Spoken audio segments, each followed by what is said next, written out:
All right, so I think we have a couple of people already here and others are joining. Let me just quickly check if we are audible.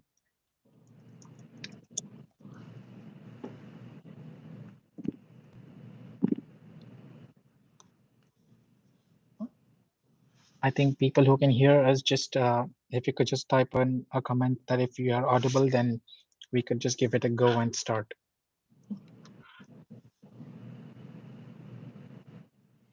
Good afternoon. Hi there.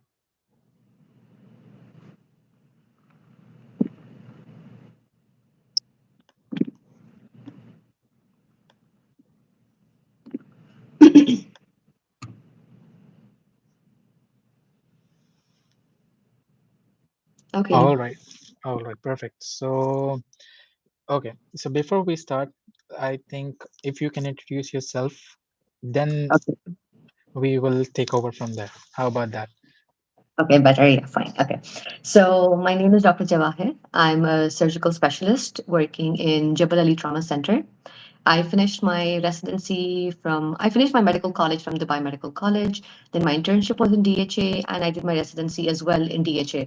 I graduated in November 2021 and for the past year I've been working as a specialist.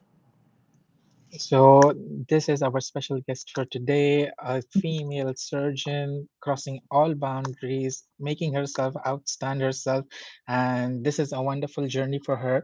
And today we are going to learn what she has gone through the process so that it will help all other future aspirants who are trying to choose general surgery as their residency career. So before we start, since you said that you did your MBBS here, your internship here, and you finished your residency here, and you're working here, so why UAE? I was born and raised here, so that explains everything. All right. Home is home. Did you Never want ever, to leave. did you have any other career options? Like, for example, you wanted to, like, okay, I might try some other country as well, or you were always determined to stay in this country? My medical college, I wanted to do in Pakistan, but Okay. because obviously, like you've always heard that, it's a better learning experience and all of those things. But my parents were not willing to let me go so far away from them. Okay. So eventually, we ended up deciding for Dubai Medical College, got in over there. Then during my internship, I was planning to apply for surgical residency in Germany. Okay. At that time, we wanted, like, I'm sure still now, we have to learn the language and all of that. But then life happened, and then I couldn't move. So then I applied for a GS here. The first year I applied, I did not get in.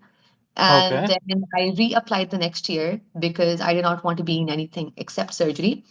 Okay. So reapplied the next year, Alhamdulillah, got accepted. And yeah. Okay. So you mentioned that you did not want to be anywhere else. So why did you choose general surgery as your specialty? Oh, surgery is a love of my life. I mean, Oh, I wanted to become a surgeon even before I entered medical school. okay. So it was something that in my heart I always knew. As a 7-year old, I would always tell people I'd be a doctor. And then as I grew older, I realized that, I would like my aunt is a gynecologist. So like I would always hear that, she's going for cesareans and she's going for this and that and her surgical experience. So at the back of my mind, I always knew I wanted to be somewhere in surgery. Not gynae, of course. I never wanted to be in gynae, but Okay. surgery for sure. All right, perfect, perfect. So you said that you did your MBBS here, you did your internship here. So Yeah. how was the process of your medical school and internship? How did it groom you as an individual, like a surgeon you're today? Okay, so our college, like obviously, I got into the biomedical college first. They have a 5-year program.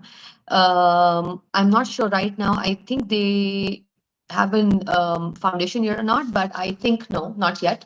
So I entered college, 1 year internship. I applied in DHA, obviously, because Dubai Medical College initially they had an affiliation kind of a thing with DHA for internship. So at that time, because I graduated back in 2013, so that's a long time ago. So then it was after that, a year was like in my internship year, I did all the rotations in different departments. Luckily, because we were in DHA, it gave us a lot of experience because DHA has like a wide variety of cases. They have a big load of patients. So that basically helped a lot. And what I would generally do during my internship is I would stay extra a lot in the hospital, like a lot. Anytime I would not be like on call, I would request to do extra on calls. Whenever I would be free, I would just go to the ER to learn to suture. So that just, and seeing more and more cases every day. When you do that, that basically helps you a lot with your training, and it also pushes you to know what you exactly want. So the more I would stay in the emergency and the more I would suture and I would see trauma cases, that basically made it very firm for me that I really, really, really want to be in surgery. And that is what I want to be like continue for the rest of my life. So yeah. Anything else you want me Okay, so since you were talking about how you were grooming yourself before medical school to get into surgical residency as your choice for to? specialty, so like if I'm outlooking this, your medical school, you have like 3 years, you go into surgery rotations, hardly 6 weeks a year. So that's around 18 weeks in the Yeah. entire medical school, and hardly 2 months when you're in your internship. It's quite difficult to say that these months are quite enough for you to analyze that okay, you're going to take this as a career. So what Mm. extra things, or what is something unique that you feel that should be done to realize that if you are an aspirant for surgical field or not? Okay, so see, this is basically two different things for different kind of people. So there are two kinds of people in medical school. There are those who know from the first day what they want, and they know that, like, this is what I want to be. This is why I entered medical school. So that is a different thing. For me, I belong to that category. I already knew I wanted to be in surgery. I never wanted anything else. Like, I knew for a fact I cannot do pediatrics. I knew for a fact I cannot do internal medicine.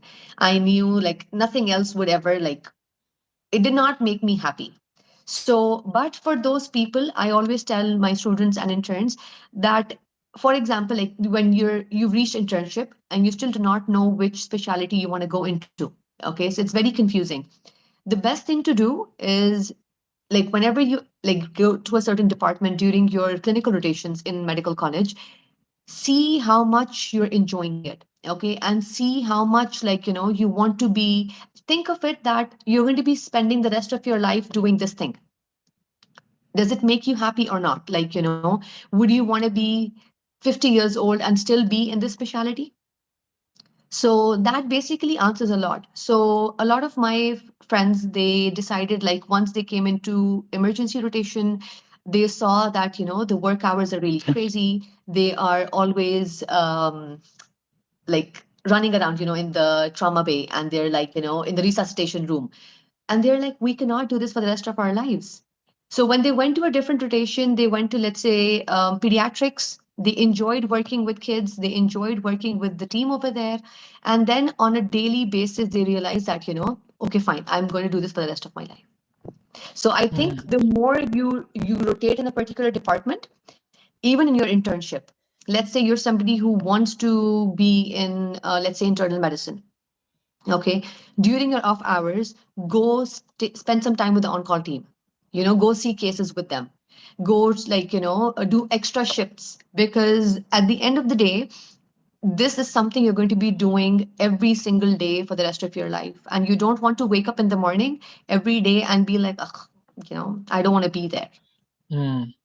So you mean like being into this specialty requires dedication, and it does not, and people who do not, who are still in a dilemma should not choose the specialty. Yeah, definitely no. If you're in a Okay. dilemma, never choose a specialty. I've seen people who will actually say this, that I love medicine and I love surgery. Hmm. And I tell them that's not possible. I mean, you can like two specialties, but medicine and surgery are poles apart. They're really poles apart. So some people do not like the operative things involved in surgery. And surgeons do not like, diagnosing and treating patients and, like, following up for a long, long, long time. So it's also like, what do you call it, character as well. This is like your personality itself is like this. and also it's what you want. So Okay. All right. So you said that you were into a surgical residency program for around 5.5 years, if I'm not wrong, 6 years or and 2 months. 6 years and 2 months. Wow, that's really specific. Perfect. So how would you describe your residency here? Like, what was an overview, if you look at it, what was the surgical residency program like? So basically, the year for surgical residency or any residency training in Dubai, it starts from October. The year starts from October. So the years are counted from October onwards. So every October you complete one calendar year. And Okay. surgical specialty is 5 years. But the only thing is, and you have 2 years of extension. Mm-hmm. So by the end of the 2 years, you are supposed to finish your exams and graduate from the program. If not, then you have to leave the program and give your exam later on. Now, for me, what had happened was I had given my, soon after my fifth year ended, in November itself or December, we had our second part written exam. Exactly a year after that, Alhamdulillah, we were lucky that we got the OSCE exam the same in November, and we, Alhamdulillah, were able to pass it and we graduated. But sometimes what happens, unfortunately, sometimes people do not pass their written exam from the first attempt, and then they have to wait a whole year just to give the written exam again. Okay. So then, and if the OSCE does not come on time, then you're literally stuck for like longer. Okay. Some of my colleagues recently had given their exam in, there was an exam center in Libya. So two of my colleagues had gone there. They had finished their exam and they passed. So, and their exam came just like 4 or 5 months after their written exam. Recently, two of my colleagues, they traveled to Iraq for their exam because there was an exam center over there. So it just really depends on your luck, any possible exams coming. So that's how the year system works. Now, in terms of the surgical residency, I had a really good experience. I learned a lot during my surgical residency years. Obviously, 6 years, you definitely get to see a lot. You rotate in different surgical specialities. When I had finished at that time, the schedule was slightly different. Now, when Dr. Neha will come, my sister, she will, I think, elaborate a bit more. I think they've changed certain things in the residency pattern now. But what basically the overview is that you have to complete a certain number of rotations, which are mandatory as part of your curriculum. So you have general surgery, definitely. Then you have vascular surgery, you have emergency, and you have anesthesia and ICU. You also have urology, cardiothoracic surgery, neurosurgery, and then you have, I think in my fourth year was, He- sorry? hepatobiliary. No, we don't, in Dubai, we don't have hepatobiliary as separate. It comes Okay. with the general surgery itself. Yeah, we had plastic surgery as well and ortho trauma. So these are the surgical specialties that you have to rotate in. And you have mandatory years that you have to complete general surgical practice. So when you're doing your general surgery rotations, you're doing hepatobiliary, you're doing colorectal, you're doing other related surgeries and like proctology as well. So all these come under the umbrella of general surgery in Rashid Hospital. We also rotate in Dubai Hospital during our rotations. So you have breast surgery over there, you have thyroid is there, endocrine surgery basically is over here. So you do not have years for ophthalma or ENT because they are different surgical specialties. So these are the ones that we had. So because Rashid Hospital is a level one trauma center, so you have a huge number of trauma cases coming in. So every on call is really, really busy. You have like, I don't know about right now, but when during my surgical residency, there were times in my 24-hour shift where I had seen at least 26 to 28 patients. I had 26 to 28 referrals in a 24-hour shift. So you either admit some, you discharge some of them are not under your care, so you transfer them. So when you see, and we used to get like 7 to 8 on calls per month. So let's say you see, let's say on average 15 patients per on call, and you get 7 on calls. So you multiply that. And so approximately you see that number of patients. Those are during your on calls. But during your daily rotations, your daily rounds, and you're also seeing patients. So definitely, like, you cannot compare it to centers back in our home countries, because they definitely have a huge load of cases. And also because of the shortage of doctors, sometimes you get to do a lot. But if you look at the population of Dubai, and if you look at the size of the hospital that we have here, definitely as comparative, you do get enough cases. Okay, perfect. I was actually kind of thinking as well because since I matched as a general surgery resident in Abu Dhabi, I was trying to have some differences or similarities between the programs in Dubai and Abu Dhabi. And like as you mentioned, the start date is October. The start Yeah. date over here would usually fall in the first week of September. So I think that's Okay. one difference that they have. Okay. Plus, and one good thing that you also have in your program is that you get to carry over your working schedule despite your examination schedule. So even though you finish the final year, you do not appear for your exams yet, but you can still continue working until Yeah. you give your exams and clear Yeah. off. But I think this is also one of the flaws in Abu Dhabi's residency program, where I think once you finish your term of your residency, you cannot continue working unless and until you are licensed or you're Mhm. upgraded from your license. So No, but isn't there a 2-year timing? I think there was there, but I think they are trying to nullify that from Oh, this academic year. So this is one drawback, that everyone is trying to get their certifications and everything by but it's not examination doable, processes by the early. way. That's not doable because the Arab board exam itself comes in November after your like surgical year has completed.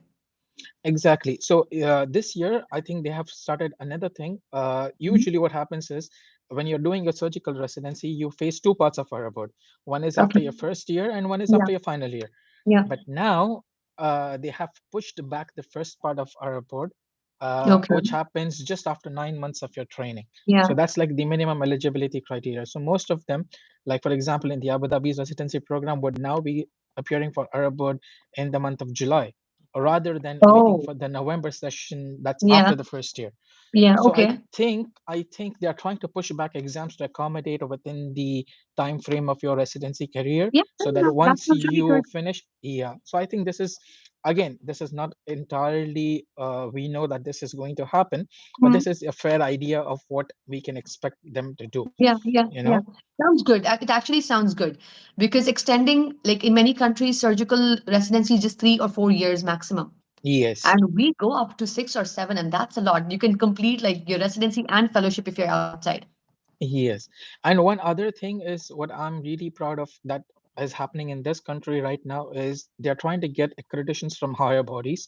Like Yes. we are trying to get Emirati board on hand, which is Yeah. going to make us a tier one institution. Like for example, if the program is accredited with Emirati board, it means that everyone has a level of assessment that they go through, and it's not Mhm. going to be something that you're going to be assessed at the end of the year, at the end Mhm. of the term. It's going to be continuous. And Okay. Okay. what you mean by continuous is, I'll just give you a small example. Like for example, we have appendicitis. Mhm. It's very easy to get an appendix, a surgery done.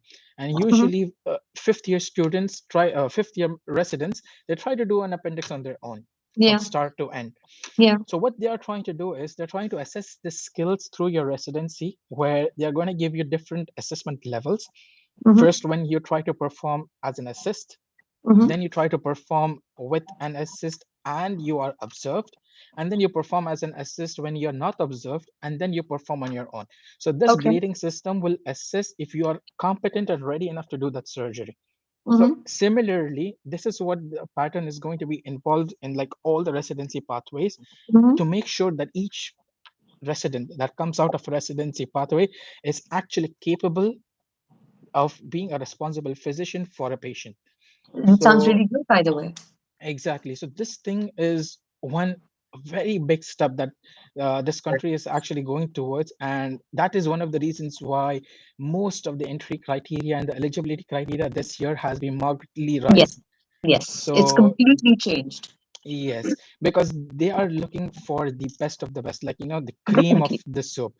I mean, at the end of the day, you cannot just judge by the numbers that you get on a test score.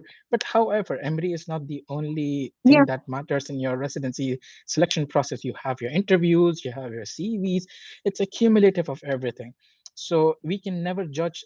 Okay, I got a good score and I didn't get it. Probably you lacked in something which the other person did not lack in. So And it's a the good thing is the interviews, which they've added. Like when I had joined residency, at that time we only had MMIs and the exam. And yes, MMIs by themselves, they are not a good judge at all of which person correct. is meant for which specialty. Some people are not meant to be in surgery, like their personality is not like that, or there's somebody who's like borderline confused, like we said in the beginning.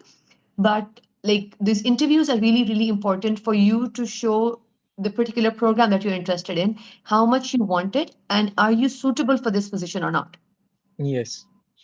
Yeah, one other thing is that Greek's curiosity in many people is what is expected from a resident in a surgical residency program, because Mhm. it's a core specialty. It's going to be hectic. It's going to be stressful. Yes. It's going to be on the toes. So people usually don't anticipate. Okay, is this what surgery is like? Okay, is this what I need to do, or should I even do this? So according to you, in your pathway when you finish your residency in Dubai, what do you feel would be expected from a resident when he's joining? Okay, our guest number two is here, by the way, so we Yes, can. Hello. welcome, Dr. Neha. So, Hi, this is thank another you. young, talented surgeon, almost going to be a specialist. So, Inshallah. kudos to that. She cleared her first part, I mean, her second, first part of her second part, I Yes, think, yes, right? that makes Yeah, sense. Part two of yeah. three. Yeah, exactly. So second part has two parts, and she cleared the first one of it, and the second one is going to be soon enough. So congratulations, you will become a specialist soon as well. Inshallah. And she is currently a resident in DHA, right? Yeah. So she can And tell you more about what they expect from a resident. yes, and we snatched her out of an OR. Yes. Yes, I just finished it and then I came. Oh, perfect. So we saved the patient's life. Yes, of course. That's Perfect. the first important thing. Absolutely. It's all about priorities, and patient care is the first in priority. That's Definitely, really yes. amazing. So I actually asked the question out. I think even if you can take it up, because since you are still in the resident, journey and almost finishing it, so you looked at it in a broader way. It's like what is expected from a resident in a general surgery program. Okay, so especially in our program, in the general surgery program, what is expected of a resident is that you need to, even though your working hours are 7:30 to 3:30 over here, what is expected is that you come early and do your pre-rounds. And the pre-rounds, if you have, depends, it starts depending on the number of patients you have. So for example, if you've got like a total of 40 patients to see and you've got three residents, you can divide those patients and then you come and you see your patients. And then by 7:30, your rounds should be done. Being done does not mean that you are only done seeing your patients. You have to finish with your notes, your orders, and all of the plans as well.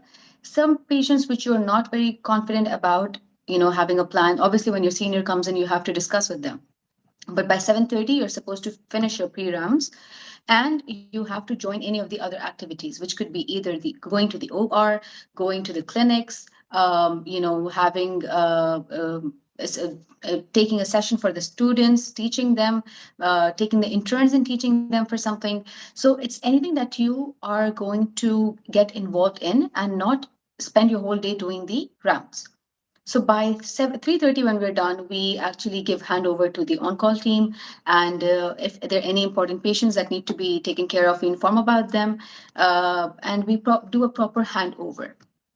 Yes, because the number of patients might not be. Sometimes you might not get a very load of patients, so that you're not having much exposure for the surgical procedures.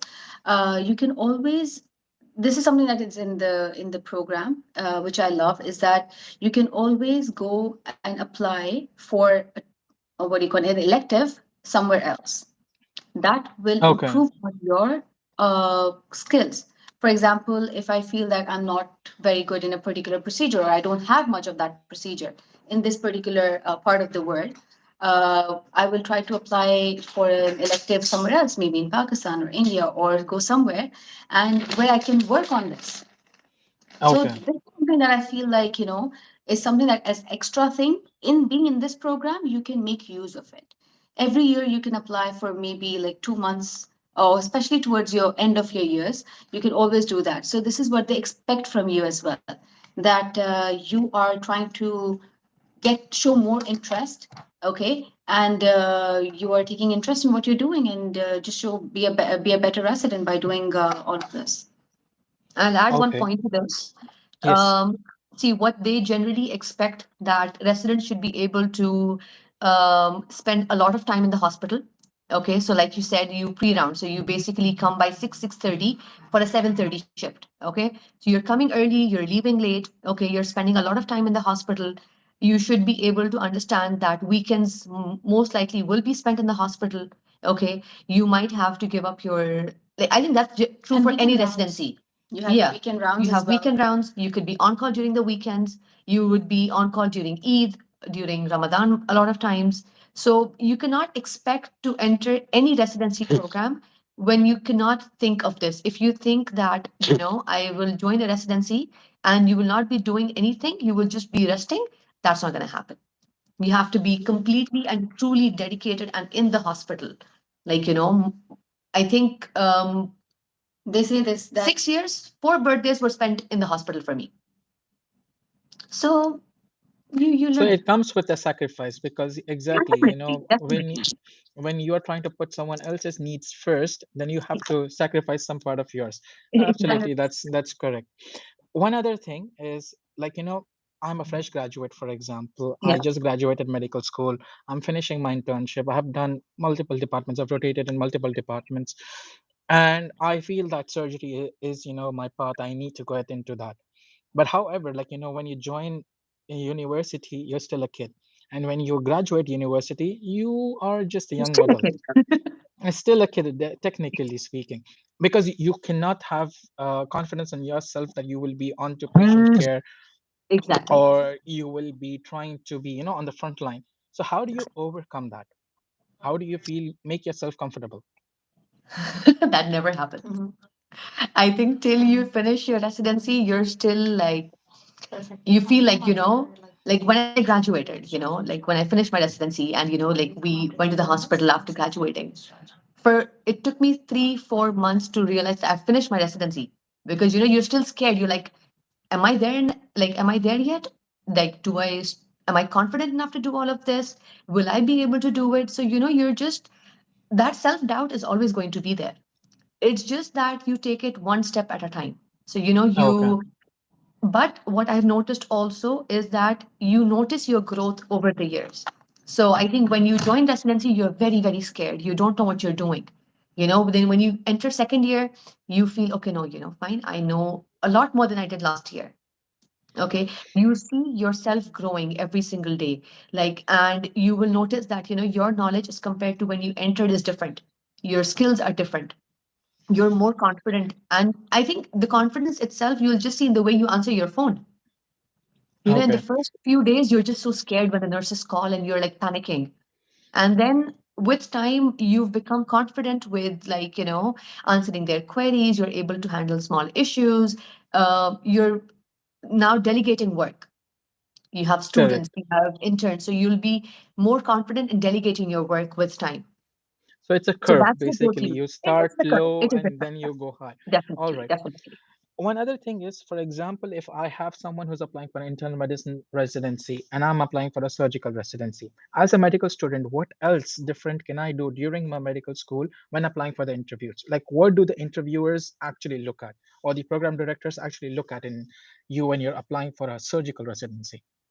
So we've not gone through this process of being interviewed, but Okay. I've spoken to my residents, junior residents, over the past few years who have come to the program, and they've said that the things that they have done differently from the others was having a research for sure, which is very important.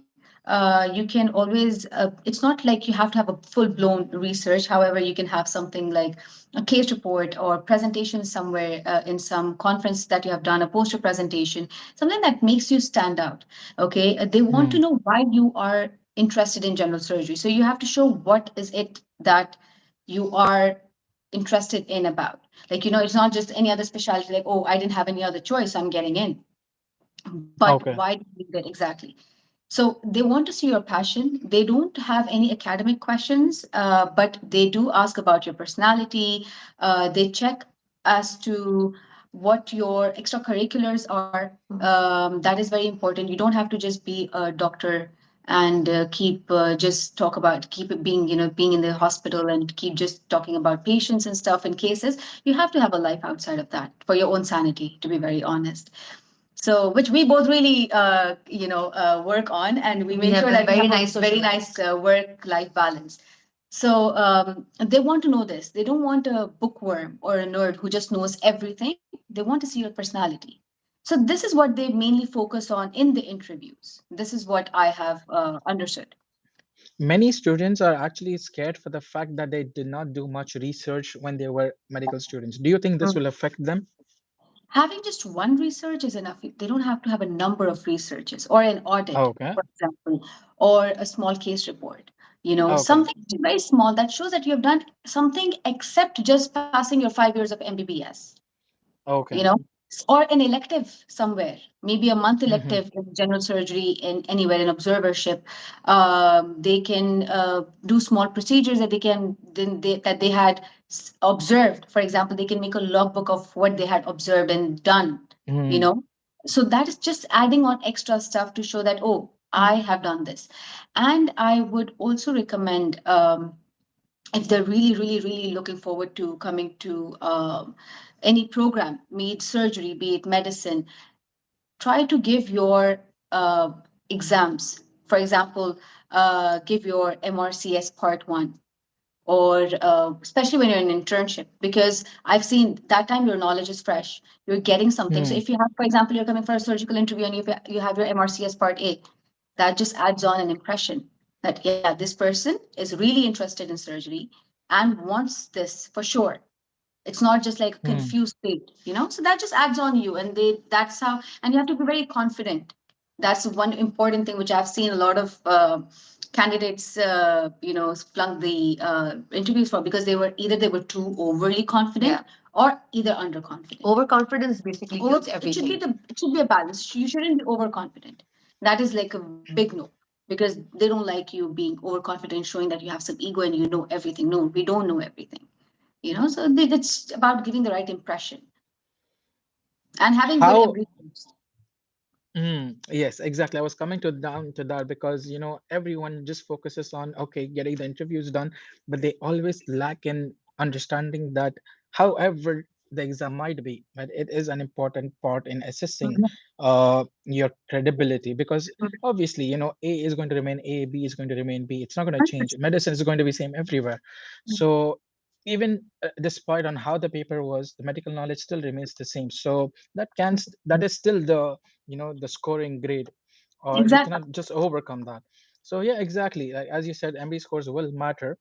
I think it's But a thing, right? So you have your exam scores, you have your interviews, and all of those will. No, but if until and unless you don't have a good MRE score, you will not be called for the Yeah, MMI. exactly. Yeah, okay, yeah. yes, exactly, so there are steps That's in in the DHA. application. Yes, That's in so DHA. I don't know about HUD. I remember HUD. It's like they look at cumulative, your GP, your GPA. They look at your MRE scores. They look at your extracurriculars, your researches. I think even That's DHA now, right? now, yes, but your main thing to choose first is your based on your scores.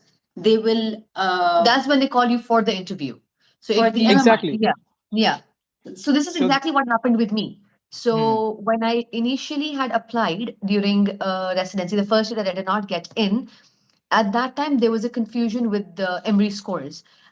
Initially, the year before I joined, they had only pass and fail. There was no scoring okay. system. And then the year that I first applied, they said that it's just going to be a pass and fail. So if you pass the Hmm, exam, you will be called for the interview. So we true. just passed the exam. And at that time, multiple attempts were allowed. I think they've stopped Hmm. that. So at that time, multiple attempts were allowed. I gave one in January, and then I had three more exams coming after that. But because they said it's just going to be pass and fail, so I did not bother giving another exam to, like, improve my score. And they did not. And this, I think, majority of the people from my college batch, we were about 60 candidates, and I think about 40 had applied, and I think only 3 or 4 got called for interviews Hmm. because they had completely, like, the information given to us was wrong. It was, they said that it's going to be only pass and fail, but then they really focused on the scores starting from that year, and we did not give an exam to increase our score, so that's when we got stuck. So now Hmm. I think it's just one exam, and you have to have a really good score so you can get called for the for the MMIs. Exactly. So, this is what the upgrade in the examination system has happened over the past few years. Because I still remember when I did my examination last year, the year before that had multiple attempts. And Oh, my yeah. year, unfortunately, had just one attempt. So, yes, we had to be very selective which exam we have to appear for. And are we, Mhm. like, completely ready to appear for this exam? But Alhamdulillah, it all fell in place. It was fine. But the current year, the change that has happened in Abu Dhabi is that they are for all non-local graduates and for IMGs. They have set the passing grade as 75%. Last year it Okay. was 65%, but this year is 75%. So anyone who's scoring even 74% is not eligible to apply. So this Okay. itself It was shows 70 during my time. Our time was 80. Yeah, mine was 70. But now ex- last year, I believe it was 80. I know the one that you're talking about is the cutoff when you're Yeah. applying for your program, but the passing mark itself is now 75. The cutoff will obviously range 90s. Oh. Mm. So that's a difference that has come up this year. It actually makes sense. For example, if you're having maybe 400 people applying for surgery and you have already 50 in 90s, why would you be bothered to be looking at people who are in 80s? Yeah. You already True. have 50 and you have to just choose a couple of them from there. So Mm. it doesn't make sense of even going down to the 80s. However, there would be a process in elimination, like they would be interviewed on at different levels. But Mhm. again, this is what people actually fail to understand, is that being an overachiever is something that's going to help you in the first step, and that's Definitely. where Definitely. that's where you put yourself forward. Like, before you present yourself, you need to show you're worth it. Yeah. So Emery is going to be like, oh, this is a sheet that shows that I'm worth it, and then allow me to 100%. present myself. So Yeah. it's a Yeah. game like that. So that's what I feel like, all these departments are realizing, because it's also a requirement of what standards they are going up to. This is again all in the books. It's thoughts, it's a working process, not yet identified, and not yet concluded as well. It's all in the process. It can happen. Mhm. We are trying to, probably Abu Dhabi is trying to get Canadian board Mhm. for Oh, that's great. residency process. So Interesting. all candidates that are applying will be Canadian board certified and not just Arab board. Arab board Mhm. has its limitations within the GCC itself. So once you graduate, you go to any GCC country, it's widely accepted. But Yeah. broaden the horizon, you still have a dilemma of where and Mhm. how Yeah. much it is accepted. Yeah. So, when you're trying to get Canadian board in, when you're trying to have US, UK, Canada, all these tier one countries look into your programs perfectly, that's where, the level or the standard of the program goes high. So I think that's one of the thing why they have made sure the cutoff is high, so that only Mhm. higher achievers are actually selected into this Yeah. process, because they will actually eventually make through. We don't Yeah. want someone who's going to join the program, drop out in the middle, and may not work through those adverse conditions during the program. Plus, the exams, you're going to have to give Arab board exams. There's so many Exactly, candidates who are unable to pass those Arab board exams, and then, in the middle of the residency, they'll have to drop out or all of that. And I think this happens worldwide. Even when you go to US, your step two scores need to be really high to be accepted into surgery or wherever it is. So exactly. step one is just a pass and fail, but now step two is what determines everything else. So makes sense, definitely. Exactly. Talking about this, would you recommend this program to foreign medical graduates other than the local graduates graduating within UAE? Like someone Foreign from India, graduates from where? Pakistan, US, UK, Canada, all these countries. Would you Hmm. recommend, like even Bahrain or Egypt, or the third world and second world countries, would you recommend them to come to this country? Because I see there is a lot of influx of people coming to UAE, like it's become a worldwide hub. It's Hmm. everyone is settled here, or is here. Yeah. So would you recommend others to apply for this program, or what are the chances they are looking at, or how they can stand out if they want to apply? Answer, girl. She's putting it on me. Okay, so let's put it this way. Now, if you're saying that the foreign graduates, let's say, are from Pakistan or India, okay, now these are countries like the tier three countries. So the tier system is there. Pakistan, India, Bangladesh, a lot of other countries, they fall into tier three. So when you're coming from a tier three country, okay, and you apply for a residency and you've done a residency over there, okay, and your eventual plan is that okay, you want to maybe settle in UAE in the future, or you want to settle in the GCC region. um, what happens is, when even though you'll have significant surgical experience over there, you'll be doing, let's say, like 10 appendixes a day, okay, but at the end of the day, your certificate will still be a tier 3 certificate. And then no matter you, like, let's say I'm there and there's a graduate from Pakistan, okay, a graduate from Pakistan would have like 100 times surgical experience that I have, okay, because they have a huge influx of cases. But at the end of the day, my certificate has is like, what, how can I say, it's better in terms of that it's a tier 2 certificate. For example, let's say now a tier two person in 4 years, when I reapply for my license, or I get my license evaluated, I can get promoted to a senior specialist or a consultant. Okay. But a person who has a tier three certificate, even though they work here like 9, 10, 20 years, they still cannot get their license upgraded to a consultant. Hmm. So even though they have a good surgical experience, but at the end of the day, this is what matters. Now, these things do not matter if you want to pursue your career later on in the US or UK, because Okay. over there, what happens is in US, no matter the amount of experience that you have, no matter how many years of practice you have, at the end of the day, what matters is that you are supposed to complete the USMLE and you start your residency all over again. Okay. So so the whole point is you need to know where you want to go. Hmm. So it's not about, so okay, like UAE right now is a hub. A lot of people want to live in UAE and they want to set up their careers over here. Then yeah, definitely. But if you know that in the future I might want to go to US or I might want to settle abroad, then you should be going there from the beginning. Hmm. Because at the end, what happens now, for example, now let's be very honest and clear about things, okay? We do not have a lot of surgical fellowships over here. Okay. None. None. A Except pediatric surgery pediatrics. is there. Except pediatrics, Yeah. which just started last year. Okay, so you do not have surgical subspecialty fellowships over here. Now, if I want to apply for a surgical subspecialty fellowship, I'll have to move abroad. Okay, and for that, I will have to have relevant exams. So if I want to go to US, I have to restart. I have to go back to USMLE and do all of those things. If I want to go towards UK, I have to go to my MRCS and get my GMC registration through PLAB or whatever. So you need, I know nobody can tell, like, that where you might want to settle in the future, but at least have a rough idea. Like nowadays, the generation now, like it's 10 years since I graduated. Now the new generation is way more advanced. They all know what they want from their lives. Hmm. Okay, so decide early on where you might want to settle and work towards that. So You let's know, say there's a female who gets married, moves to moves to Dubai. She should do her residency over here because she knows she might not be able to move abroad with her husband, or a guy gets married and settles here. So, it's your circumstances where exactly you are.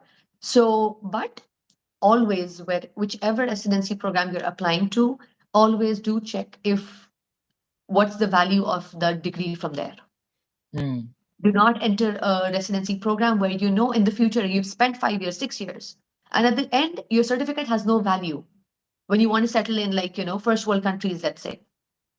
So that's just going to be a waste, and it's like, you'll just be disappointed at the end by the time.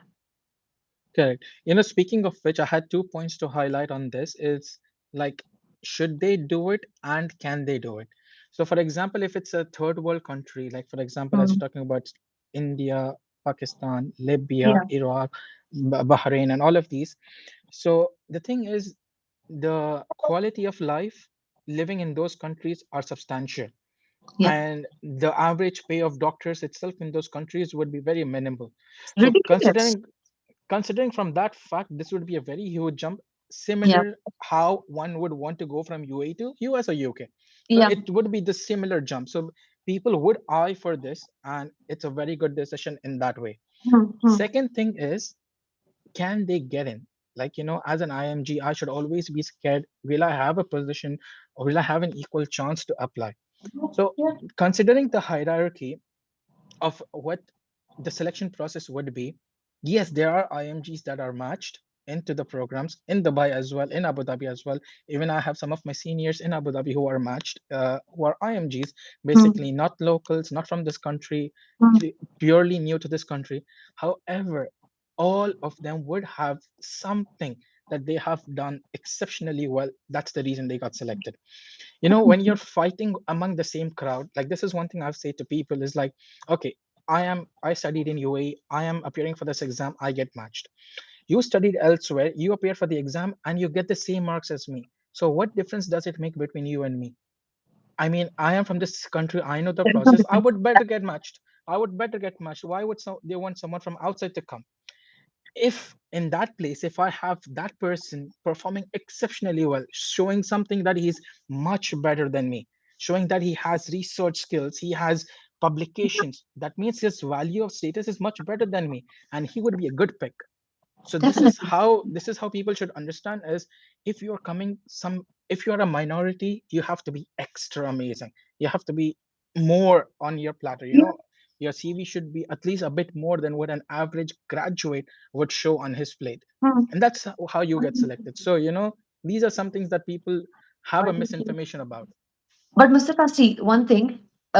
If you talk about that, there are two graduates. Okay, there's one from UAE and there's one from outside, and they have the same exact same CV. Okay, there will be no difference between them. When they're Okay. choosing candidates, there will be no difference between them. They're not going to see your degree, your certificate, CV, and be like, "Oh, he's a Dubai graduate. Take him in." That's not going to happen. Okay, so definitely there is no discrimination in that point of view. If you think about it, that our graduates are preferred and the outside graduates are not preferred, that doesn't happen. Yeah, there are a lot of people. I think some people had even posted in the questions. There are some programs only for locals. Yes, there are some programs which are only for local candidates, and that has been highlighted on the website, and that's there. Okay, so that is something you need to check when you're applying, which programs are accepting only local candidates for the moment. Okay, there are programs which, like, okay, now see, general surgery is it's a big specialty. Internal medicine is a big specialty. Gynecology, pediatrics, okay, these all are huge specialties. They accept locals and non-locals. Okay, so and non-locals, the entire category includes international medical graduates and local graduates. Hmm. There is no, it's not a separate thing that there is IMGs and there is local graduates. So it's not separate categories, it's the same. So again, if you also as a UAE graduate want to be accepted, you have to have something exceptionally better in your CV. Your Correct. graduating from UAE does not give you a badge, separately. We've had so many people who did not. Yeah, a lot of Yes. people we know didn't get into residencies here. This is what I wanted to highlight for everyone, so that whoever is watching has a clear Yes. idea about, there's no discrimination, and it's all your efforts, how you put Yeah. in, how you display yourself, that gets you matched. Okay, coming down, what do you think is like the best part of your program? Like, what are the advantages of your program? How does it stand unique when compared to other residency programs in your hospital? She's thinking. I was I thinking mean, about like, I was thinking about the previous point, by the way, just to add on to that, okay, sure, sure. about the foreign medical graduates. If I'm not wrong, they need a 2 years of experience To apply for before, residency? no, to apply for, if someone is trying to apply for a GP, right? No, we're talking about Yes. residency over here. Okay. Because what has happened is, even if they, but if they have 2 years post their graduation, they can't apply for residency here. No, I think they can apply. The As far as they don't Singaporeans cross the have. 5 year mark period from Yeah. their graduation date, they can Because apply. in our time, it was just 2 years. Now it's 5. No, It now was it's this is five what I'm years. not very sure about it, but in our time it was just 2 years. If someone has graduated and 2 years have passed, they cannot apply for residency in UAE. No, no, the thing is, DOH has released its guidelines that the minimum age for non-locals or non-IMGs and all should be not more than 30 years, and they should be within 5 years of the time frame from the time they But it graduated. has changed now. Yeah. Yes, Okay. Okay. So you were asking me about how my program is different from other yes. programs. What's the best part of your program, apart from me? Okay. See, something that I really, really like about our program is that we are not, yes, at work it is very stressful, which any other program would be, and a surgical program has to be stressful. Okay, if I say it's all flowers, I'm sorry, it's not, that's not true. No rainbows Okay, and unicorns. there it is a bit it is very, very stressful, not a bit stressful, it is very stressful. We What I love about it is that we have seniors who are always there to help us. They want to push us to learn more. They are focusing on us getting better in our skills, in our knowledge. They're always there to have our back. And the residents in themselves, I feel like we residents are such, like we are all together like a family, you know. Every year we will have retreats, resident retreats, where we go for either barbecues, dessert, barbecues. We once went for go-karting. No, it was what cart? Canoeing, or kayaking, something. We went there.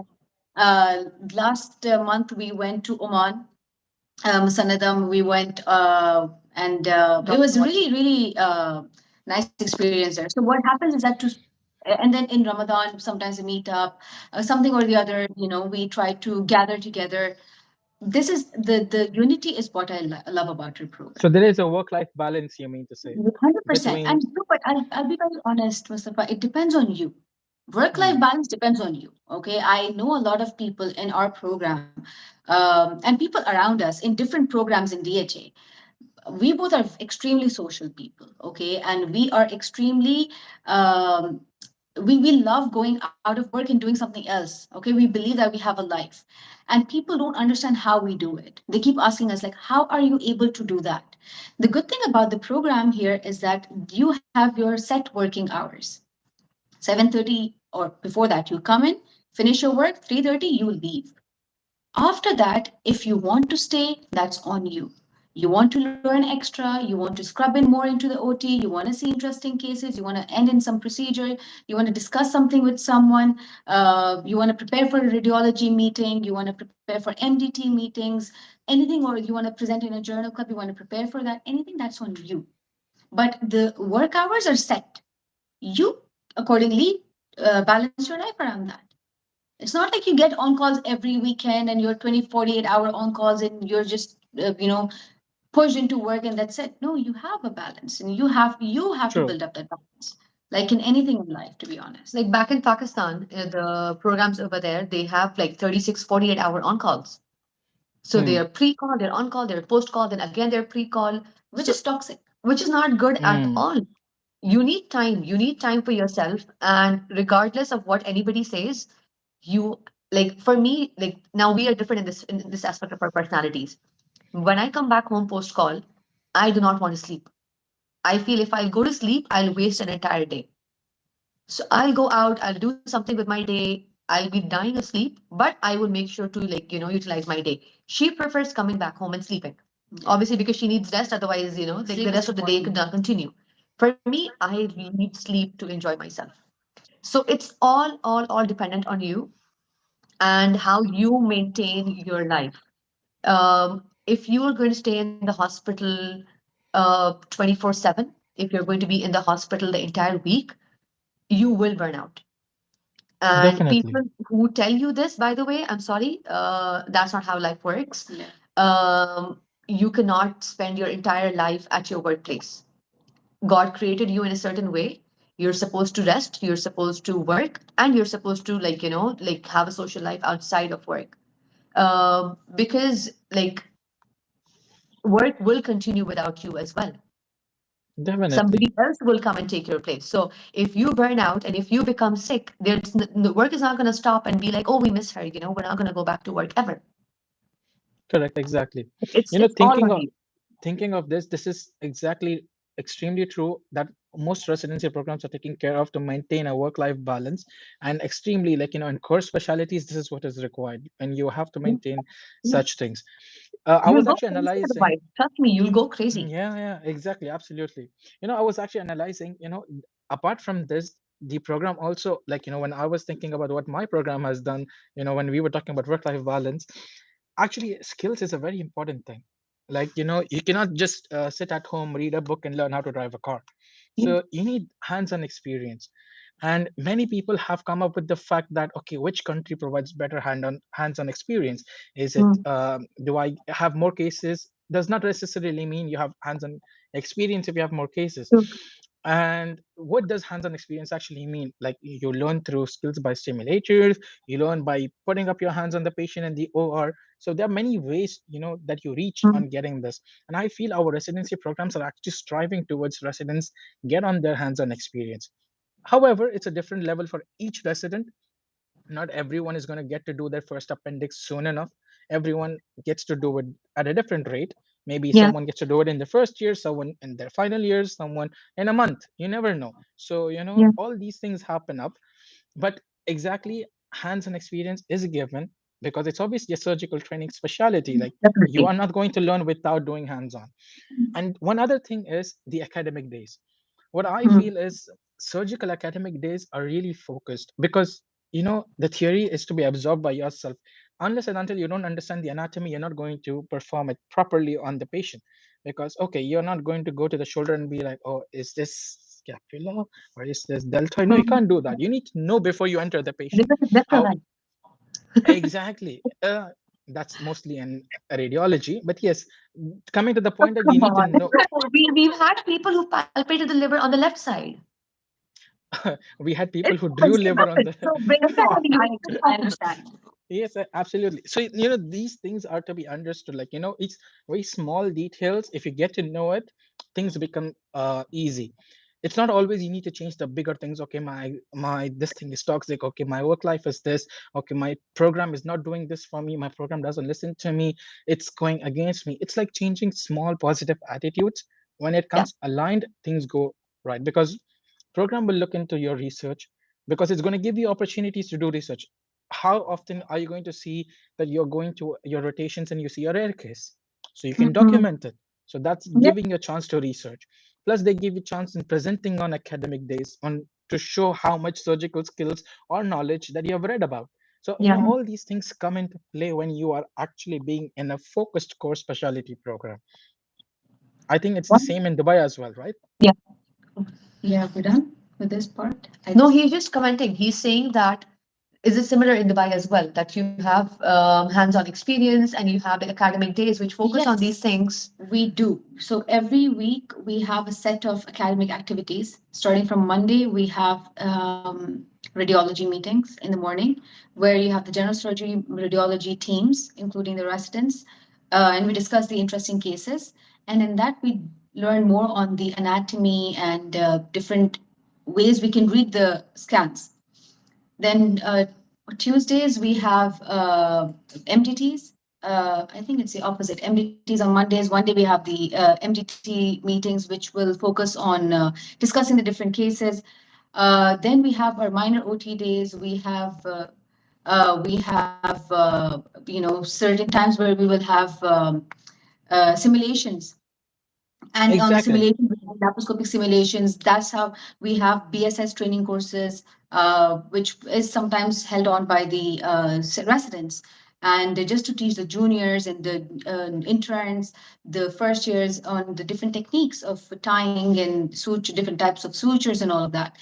Exposure wise, to be very honest, it depends. Okay, we have a lot of cases though, but it still depends. You know how much you are interested. Okay, you're done with your runs, Exactly. you go to OT, and you'll get. And you have to show. Plus, Okay, it's I all think about. it's all about luck as well. It is 100%. Like for I'll You be can't very say honest. that, you stayed 20, 30 hours in the OT and you'll get a case. I'll It's be very purely luck. honest. It is famous in my in the program that I do not get appendectomies. Like Okay. the day I'm on call in the You should come to emergency, my I hospital. I admit three every night yeah, when I'm the on day call. I'm here on call, I'll admit 3 to 4 appendicitis. The day I'm ward or OT on call, there will be patients who are coming with appendicitis and they'll sign down. So that happens. And I struggled a lot because I was like, why am I not getting any appendectomies? So I started going in other OTs. I started asking other residents, can I please, do this? If I am admitting this patient, can I please go ahead with this? This is how, if you're lacking in something, you have to push yourself and find a way to do it. Absolutely. No one's here going to sit and spoon feed you. For sure. Nobody will hold your hand. Absolutely. You're not a child. This is the real world. It's not a fairy tale. It's the reality. It's Definitely. harsh, but we gotta accept it. We have to grow thick skin. And this is how you have to prove yourself to your department people that, yes, I am someone, I can do something. And I think this is a very important point, even on the interview basis where we were talking about, that you have to show that you are doing something better than the others. How is that? Before going for the interviews, you are in your internship years, and if you have done your internship in that particular, for example, if someone is an intern here in DHA and they want to apply for a GS program or internal medicine or any program, in those 2 months of rotation, impress your seniors so much that they remember you. Do do study, do on calls, do your extra time in the clinic, go to the wards, read up on an important case, and then get involved with that. Ask them that I want to write a case report on something.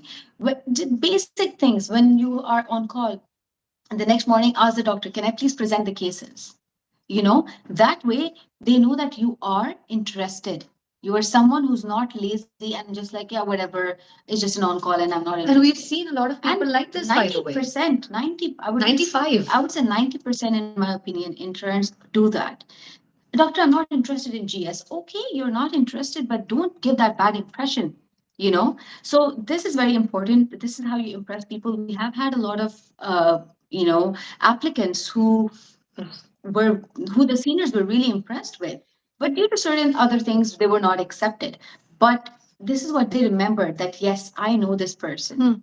I know her, and I want this person in my program because I'd be lucky to have this person in my program. So that's the kind of an impression you have to, give your seniors. You It's very know, important. there's one thing that I remembered from this is, as they say, hands-on experience. Sometimes it's all about earning that. Yeah, yeah, Because right now, if you go to a government hospital, you have the cases booked under the consultant's name. yeah. So basically, from in to out, from the patient Mhm. arriving to the hospital till the time they leave, it's all under the consultant. And anything that Yeah, happens to the patient is the responsibility of the consultant.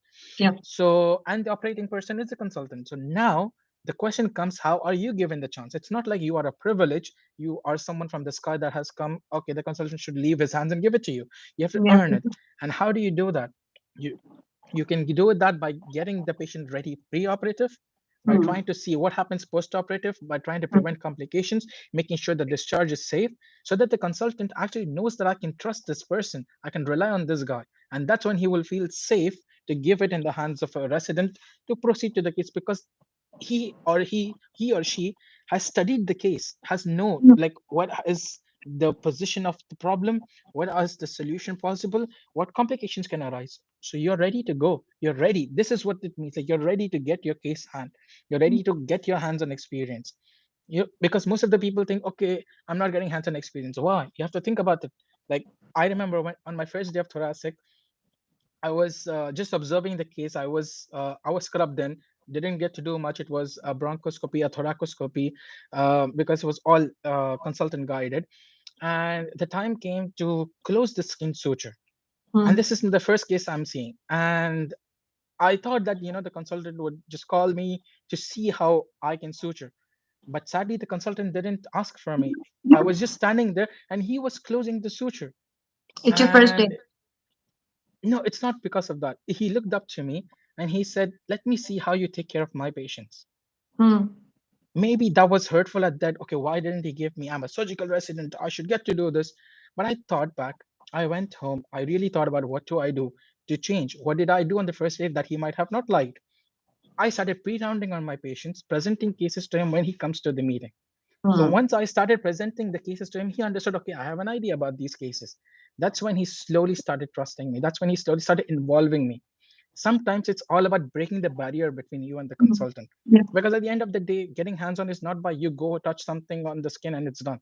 It's about So you no. getting through a consultant. So you need to make sure that you make the specialist or the consultant feel safe that you're not going to mess that up. Or even though you're going to mess it up, they know how to handle it. So, See, now all we're these talking things. basically most of the people who were attending the live, I think they're mostly like medical students and interns, right? Yes, So for them, like we're talking about, okay, let's say a resident should be doing all of these things. As a medical student, as an intern, what should you do that you get more hands-on? So, correct. like we were talking, majority of the interns that I have seen and she's seen, we see that they have no interest at all. Okay, Hmm. this I don't know if it's a generation problem or what is it, but majority of the people we see, no, seriously, like I'm a decade old. Kids these days. Yeah, kids these days. So the thing Y- is, uh, the we, rise in trend, it's in such a way that people are just gone to delegate work rather than doing themselves. Because if we think about our consultants when they were residents, they used to admit, discharge, and operate. as an It intern, was we used to do that, Mustafa. As an exactly. intern, I Yes, remember my seniors would let me go to the emergency, see the referral, even sometimes accept referrals on the phone, see the yes, referral, admit the patient, even discharge, damas, they would trust me enough.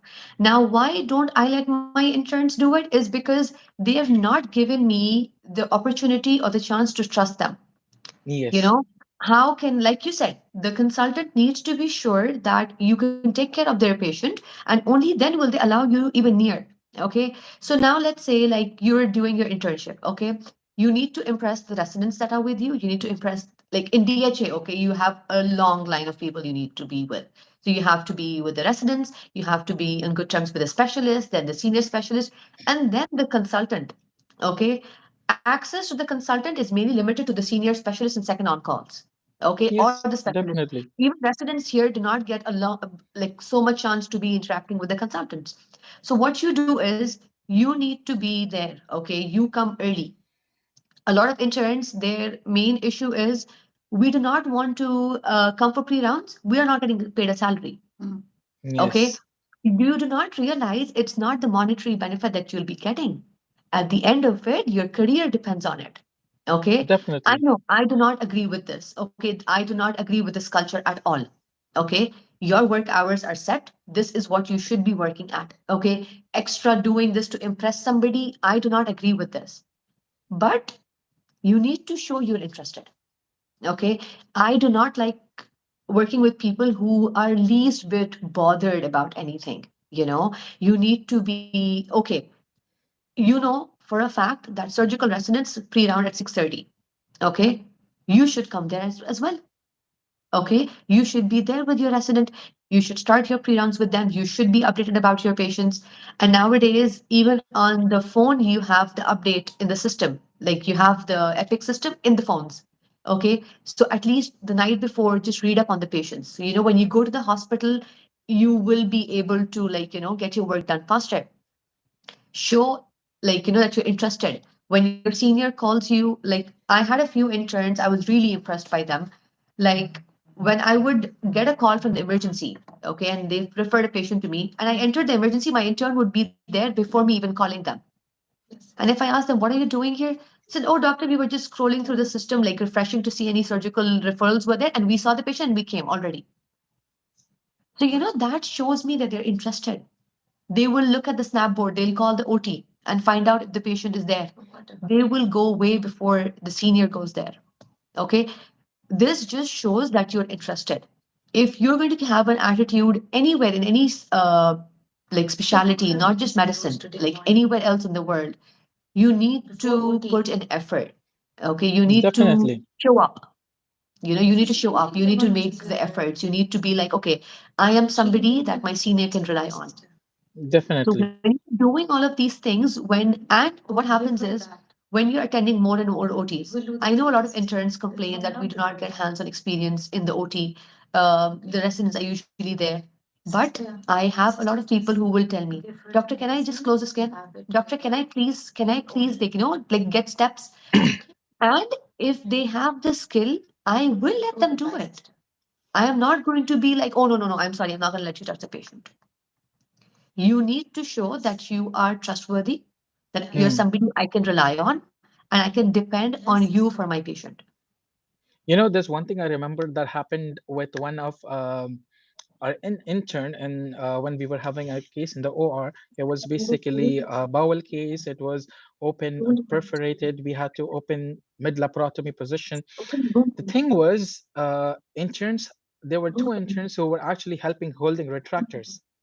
And then this a similar scenario also happened when we were doing a laparoscopy operation where they were asked to hold a camera. These two seem very boring things to do. But if you just analyze with a future point of view, that Yeah.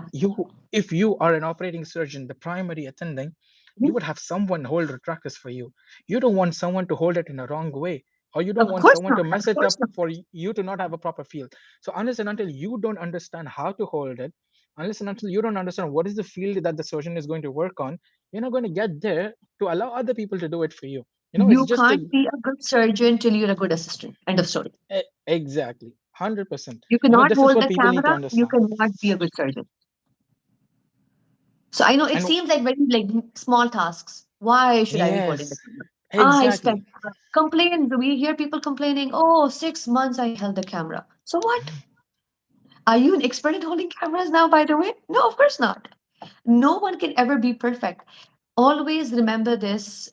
And like you said, like, you need to certain, like, keep positive things out of things that you're seeing in your life. So if, let's say, you're always given the responsibility of holding the camera, okay? You get frustrated with it, I agree. But you can, you learn a lot more. So, like, think that you're at least seeing the screen. You're seeing how the surgeon is exactly operating. The procedure is very exactly important.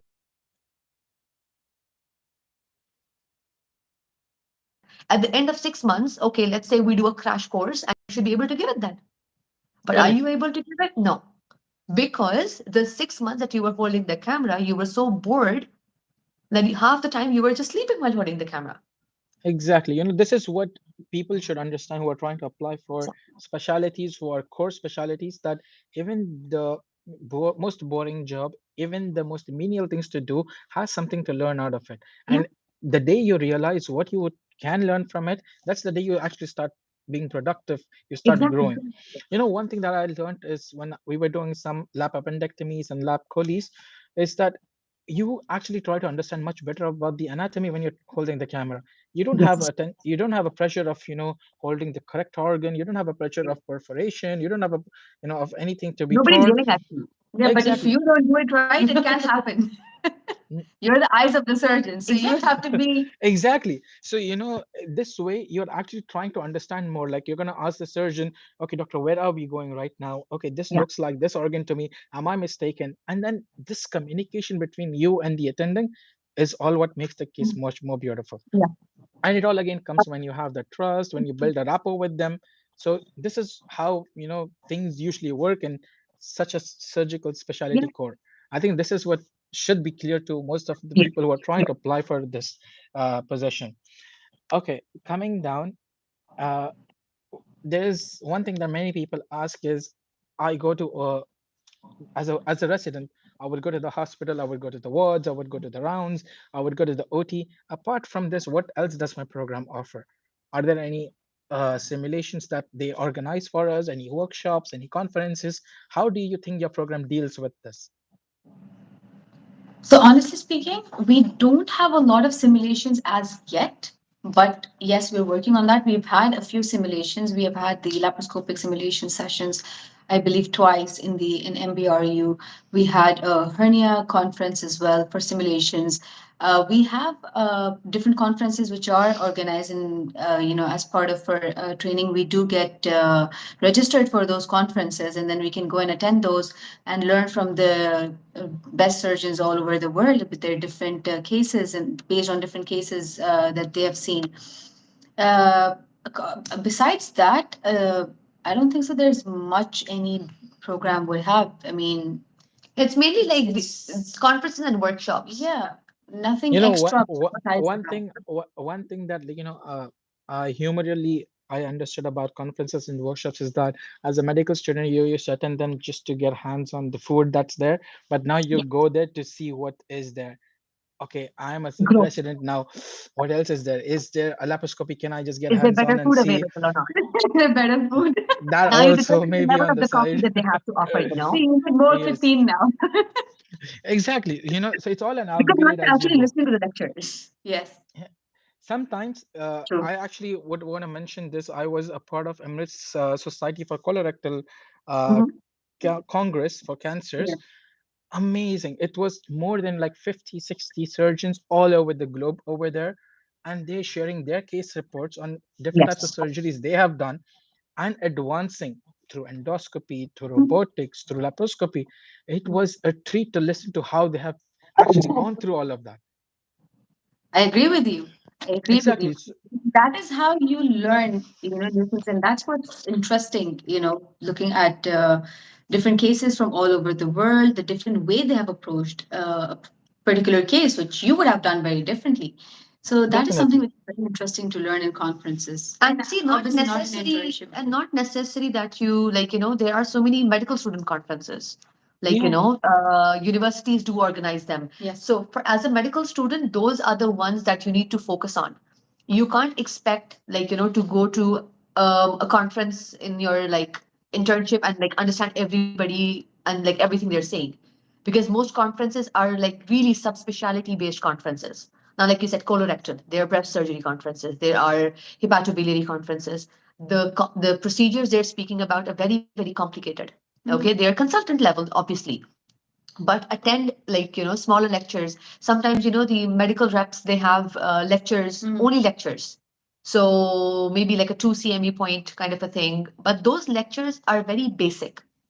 They're correct. not like advanced lectures. So those are the ones that you should be focused on attending. And that you can add in your CV that, that shows that, you're uh, like, again, those add as extracurriculars, medical extracurriculars for sure, but it shows that, you were interested. Correct, exactly. One other thing I actually wanted to ask is if I was analyzing a difference between the Abu Dhabi and Dubai pathway, is MMIs are actually part of the Dubai pathway. So, what do Yeah. you feel is an MMI? What happens in an MMI? How do students prepare for an MMI? So MMI is basically multiple mini interviews, right? And in that you have to have different cases. So there's basically like an OSCE station where you have about, I believe in our time it was 6 to 8 stations. Eight. Okay, Uh, and then you just get into the room. There's an examiner there, and they tell you that there's a case written on the table. Read it and proceed. They won't okay, talk to you as much, but At all. as much. Yeah, at all. It's Yeah, like a they're not poker supposed face, to speak. They're not supposed to like speak. a poker face. And you just get in, you read your case, and then you start presenting it. And for example, it's any ethics based. A lot of the cases are ethic based on ethics.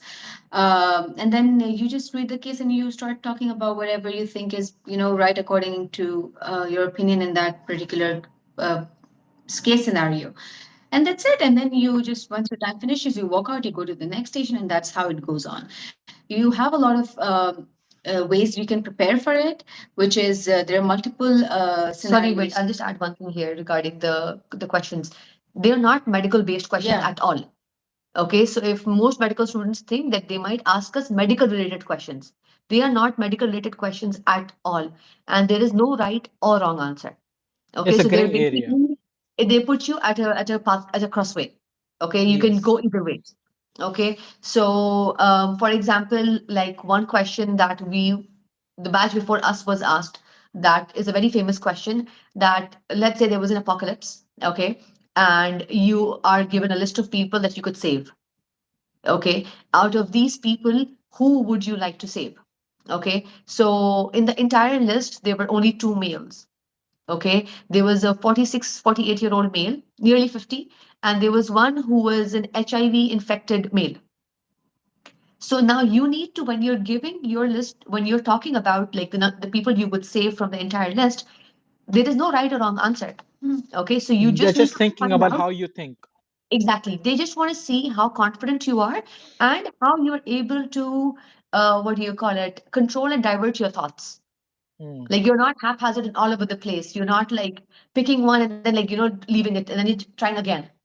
So you Hmm. need to be like, you need to talk for the whole 8 minutes. It kind of basically also judges the way you Present present yourself. something Yeah. and your thought process. For example, I remember one case, and how do you handle the situation? For I Yeah. remember Yes. correctly, we had one patient. We had a case about you are working in this place, and then there is a colleague of yours, and they are not very hygienic.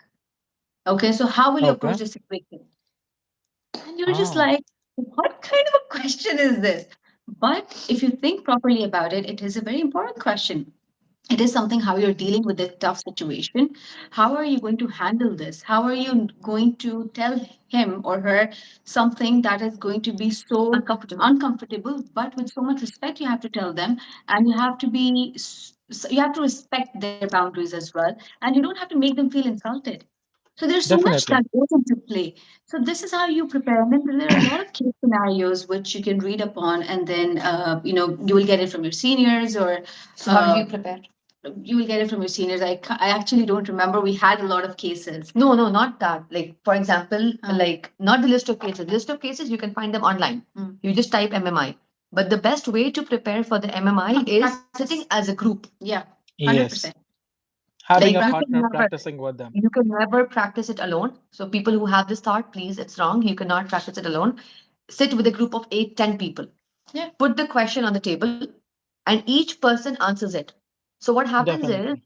you are able to like collect multiple thoughts to the Yes. same question, and also maybe in the exam you might not remember what you thought. You'll remember what your Hmm. friend said.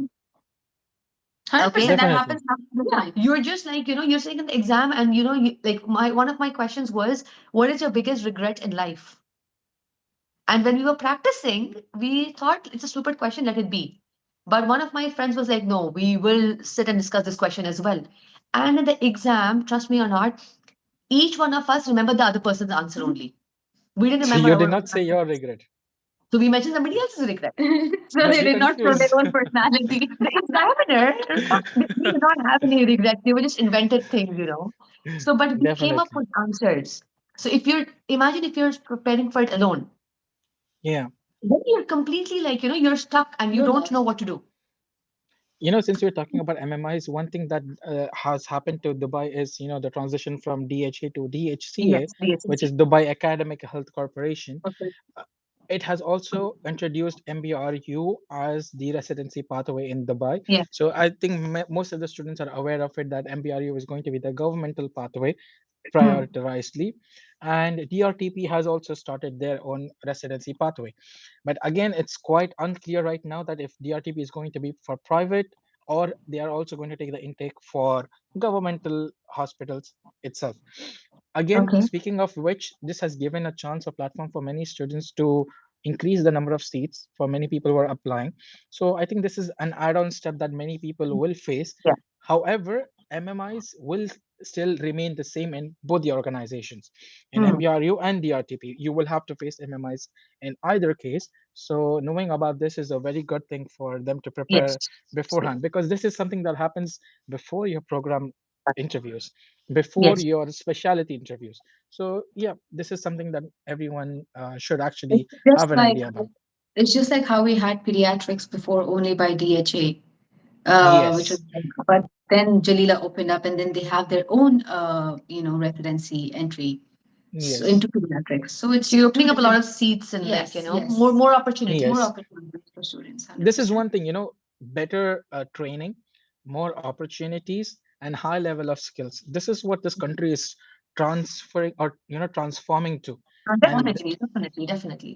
Should we take some yes, questions? So many. He will take that, don't worry. There He's leading I, the there line. is there is one are thing questions there now. is there is one thing where we will finish and then take on questions. I left the questions at the last because people can Yeah. still keep typing. Can So I ask okay, you questions? No, you have questions.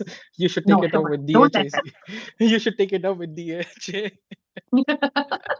that. Take it up with Okay. these. Okay. Your guys will be recommended. Listen, when we are concluding this, I just wanted to, to give everyone an insight about how a day in the life of a GS resident is. So, if, for example, if you were to think about when did you wake up till when did you sleep, what have you done, which departments did you go to, which type of patients did you meet, what all places have you been to as a part of a GS resident, what would you say? Like, in a timeline fashion.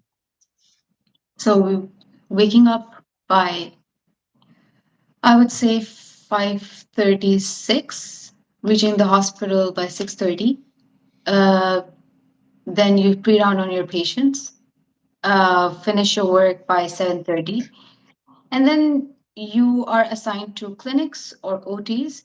So accordingly, you will hand over your patients to your seniors, which is the ideal situation. Sometimes there are changes accordingly, obviously, but by 8 max, you're either in the minor OT or the main OT you can join, or the clinics. Then you finish by 2:30 if you're in the clinics. You go for your handover meeting.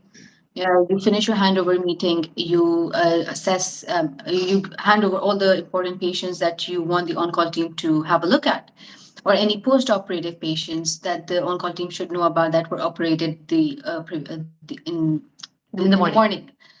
And that's it. And then you sign out and you go home. No, but stop. No, no, no. She missed out a very important point. Okay, specialist knows better. Let's see Yeah, her there version. will never be a day that you will go, like she said, you go to the clinic and you go to the OT. It's not that simple. He said, just very No, no, no, fast. no. The timeline does not work like this. So when you go to the clinic or the OT, your phone does not stop ringing. 100%. Okay. My phone has not Yes. Yeah. stopped ringing since I've been on this in this So interview. you basically you go to the clinic. Okay, let's say you enter the clinic at 8 o'clock. Whatever patients you've seen in the morning, you'll be getting constant calls from the nurses, from the doctors.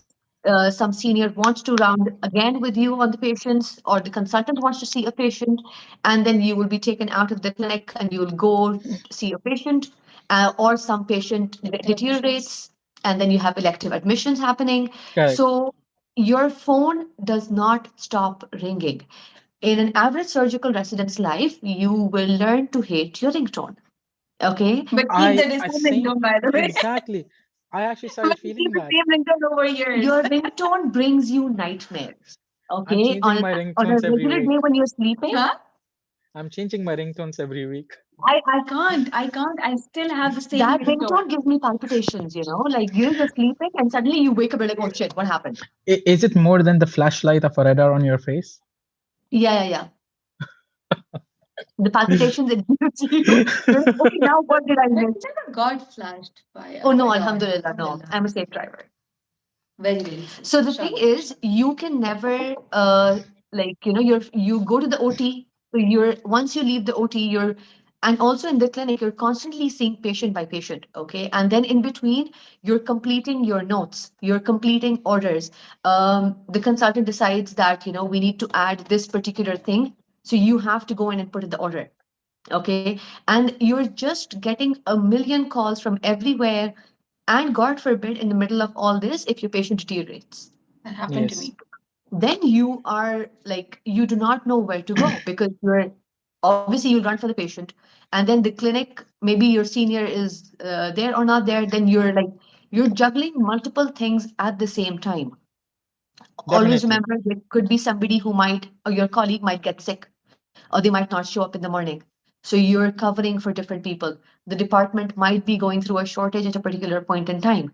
Like during Yes. my residency, I remember there was one time where it was just me and one of my colleagues, and we were literally posted every single place in the hospital. So I would Mm. be on a 24-hour on call. I would be posted on rounds in the morning, and I would be in the clinic. Okay.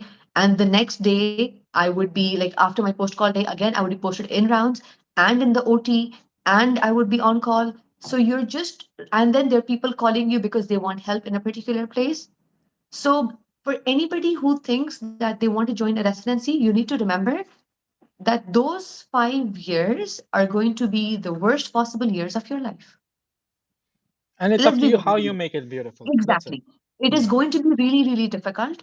You will be exhausted at multiple points in the day. And like I said in the beginning, if you do not love it, you're not going to be waking up the next day for it. 100%. That is Exactly. the one. It's quite simple. Like, if you're going to work a 9 to 5 job and you're going to hate every day, Mhm. but you're just going for the pay, you're never going to Yeah, like it.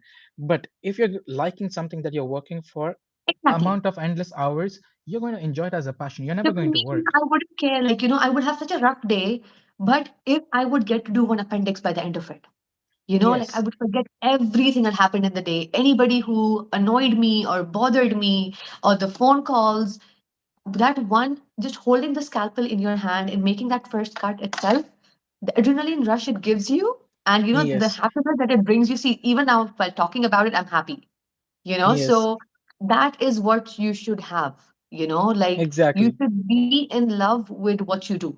100%. Because you can't survive. You And can't see, survive a this is residency, this no is way. this is about Definitely. not just those 5 years or 4 years. It's about a lifetime. So, Yeah. for example, I am the biggest example for that, and I keep telling everyone about it. So, when I finished my internship, I had applied for a residency. My first choice was obviously general surgery because I always wanted to be a surgeon since I was in grade 12, by the way. That's when I ever first saw of my the first surgery of my life. And I was like, no, this is what I want to do. I cannot do anything but this.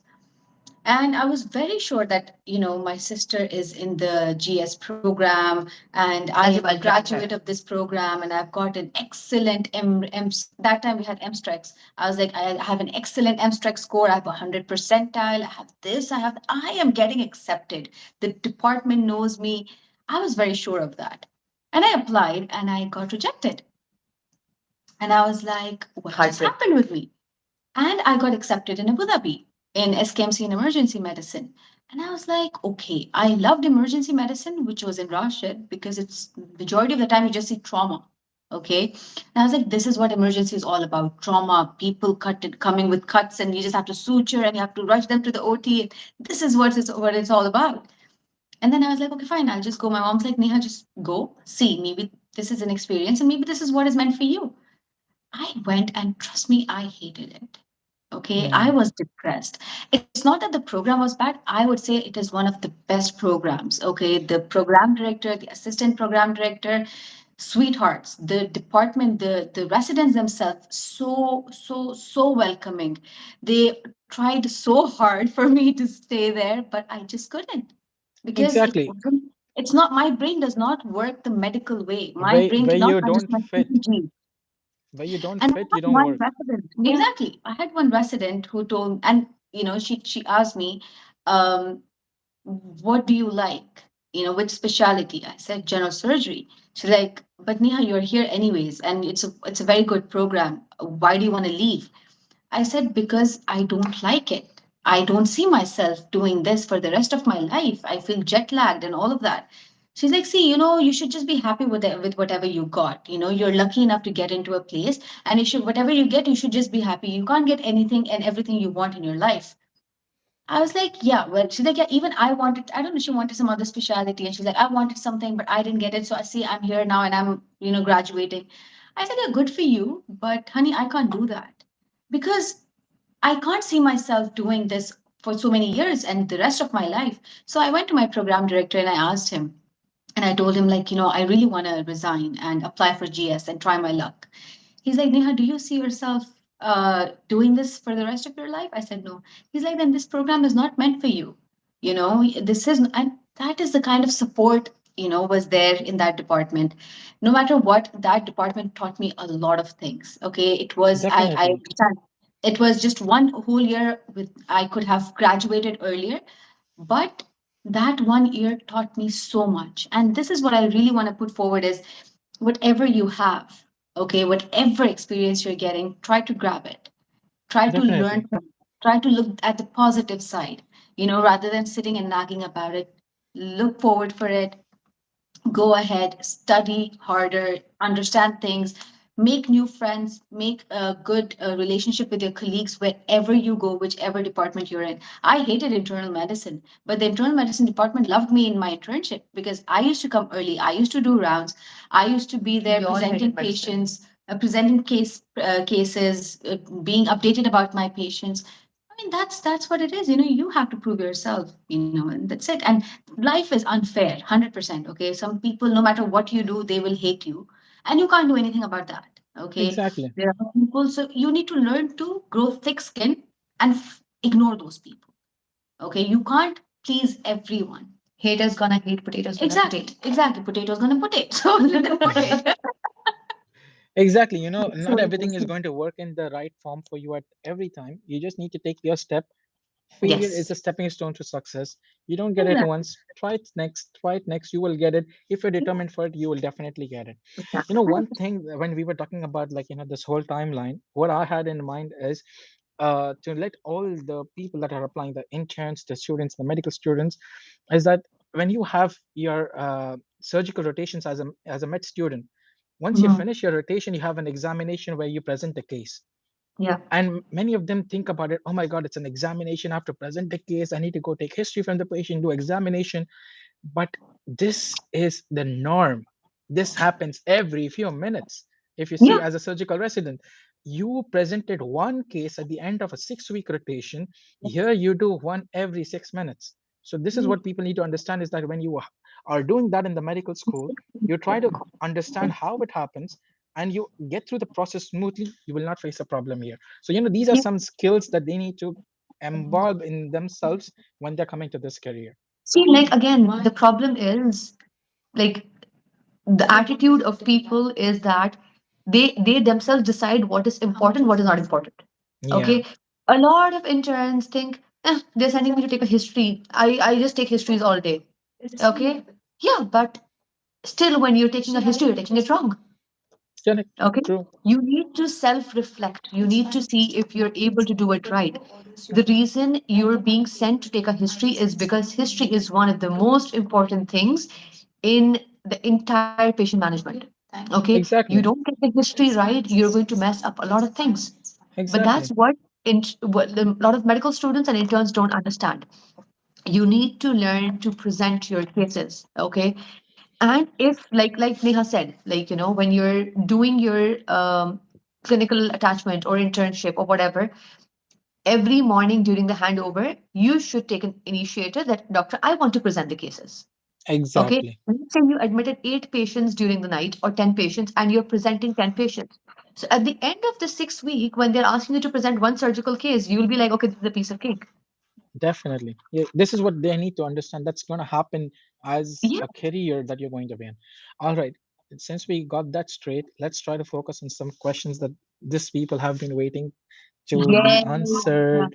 Okay. Okay, This one is the time question, we hear. Mustafa. Yes. Have we spoken about the different rotations that we go through? Yeah, We don't know. Yes. we So, mentioned that.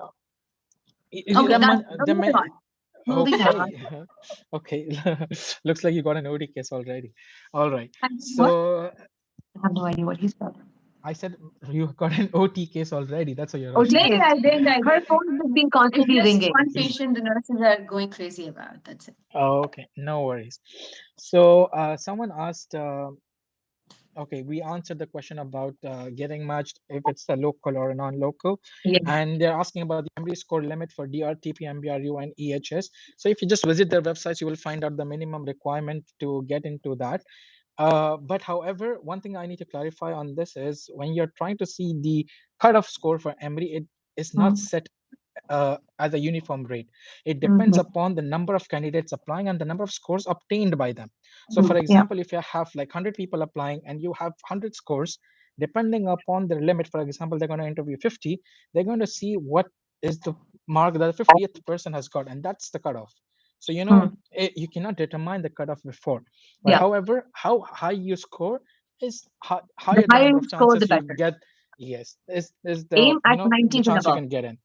So, for Definitely. example, if majority of the people in that year got 70, maximum was 79 or 75, for example, and majority of the people got scores between 65 to 75. Okay, their cutoff will be somewhere about 70. Yes. Like, Yeah. I So remember. It depends last on how much majority of the people have scored, and that will their yes. cutoff be. But that you can never know, You right? can never So know as that. a Yeah, person, yeah, you're leaning definitely. towards You need to 90s and above. focus and It's all give as hearsay when you come to know from people, oh, okay, this is the cutoff, but there's nothing actually true about that. yeah. But one thing that It's is not believed by definitely the true others, we is, don't. some people have come up with the conception that, oh, he got 75, I got an 80, he matched, I did not. How is that Mm, possible? I got more score than him. The problem is coming to understand that 90 is not the only criteria that you get selected for. mm. Probably he got better GPA than you in medical school. Yeah. Probably he got more researches to his name than you. Maybe his points escalated that way. Even though he had a low MRE score than you, he covered up in the remaining parts. So you never know at the end of the day where each people stand out. So this is one thing that people should not focus on, like, okay, I got this score, I should get accepted. Or I did not get this Yeah, but score, I for should not. example, if somebody scores a 75 and gets an MMI, but somebody who scores an 80 does not get an MMI, then that's a problem. Yes, these things That is the usually only don't thing you should happen. compare. Yes, these things usually don't happen because Yeah. it's a computer So I mean, algorithm. that could be We like an can't play error. That's what I'm against trying that. to say. That could be an Exactly. error. Otherwise, there is nothing else that Yes. is just That's different. see that we're talking about MMIs, not Abu Dhabi. Yes. Because Abu Dhabi, I don't believe they have a cutoff to call for interviews. They do have a Yeah. cutoff to call for interviews because I remember last year for surgery, I think 78 was one of the candidates who got 78 also got an interview slot. So, Hmm. but there were candidates who got 76, 77, and they didn't get called. But again, Hmm. this is all hearsay. We can never know what's true. But But for Dubai, there is for a sure. cutoff. For DHA, Yeah, for sure, there is a cutoff. Otherwise, But you won't get called for the you don't MMI. know what the cutoff is. Yeah. You and can't and tell. And one more thing that happens here is that people don't understand is it's all a computer algorithm. So for Yes. example, if I got like maybe 80, someone else got a 75, both of us got interviews, both of us did our interviews, and a match order or a rank list is created by my program.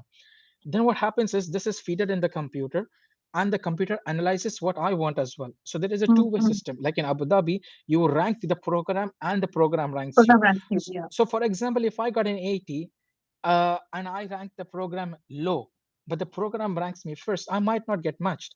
Someone who Yeah. got 75 ranked high and the program was marking them low, but they came up by the process of elimination, they get selected.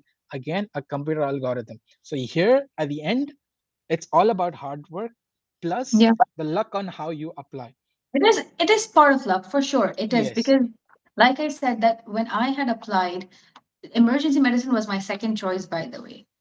Okay. But I don't know how.